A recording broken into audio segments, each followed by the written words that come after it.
Nabalitaan niyo ba yun yung magandang babae na single mom pala yung kawawa naman. Biktima nung pero nahuli naman yung suspect. Itong babae na nagtatrabaho siya sa kumpanya na naniningil, kolektor siya, ganun. 150 na lang yung kulang. Tapos sabi nung suspect sige, samahan mo ako dun sa bundok na dun yung tatay ko. Ang kasira ng motor. Tapos, itong babae, ang dahilan ng suspect sa dahilan, kasi nagalit siya kasi 150 na lang yung kulang, so papakulong daw siya pag di naibigay.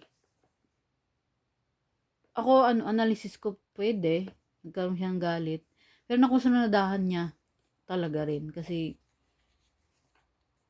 ginawa niya ng kahalayan. Ngayon, na-deads na yung babae, yung victim.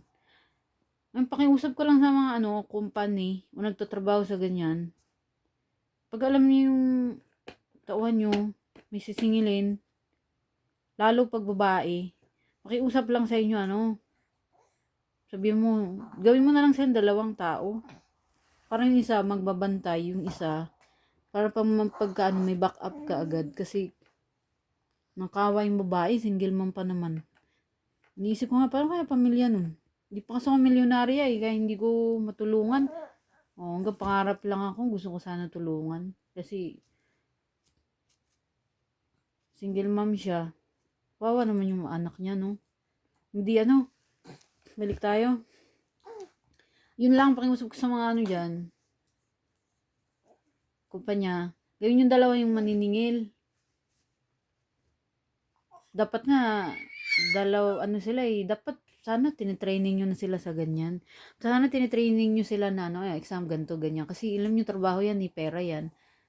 So, talagang kasamang risk dyan. Number 1 talaga, pera Kahit saan ka pumunta sa buong mundo. Kahit foreigner yan, pera talaga. Pinag-aawain talaga yan pera. Maraming napapahamak sa pera. So, sana may konting training kayo dyan. Tapos, payo ko lang para maiwasan yung ganyan. Tapos, sana, kasi solusyon ko, hindi pwede. Kasi, hindi po, pwede naman to. Kaso maraming pumapalag sa gandong solusyon. Alam mo yung, diba normal yung self-defense. Basta, kayo bahala dyan sa training kung ano. Basta pag-usapan nyo na lang yun. Pwede yung dalagang aso, pwede rin yun. Kasi yung aso, yan Maraming delikado rin kasi lalo yung pitbull, delikado yan Yung police dog, medyo napapaamo mo. Pero, tao sana tao. 2. Pero okay din yung 3, isang aso, 2 tao. Kaya na lang mga boss, kung kaya na ba dyan yung robot, okay din. So, huwag nyo siyang hayaan mag-isa kasi tingnan nyo nangyari doon sa biktima.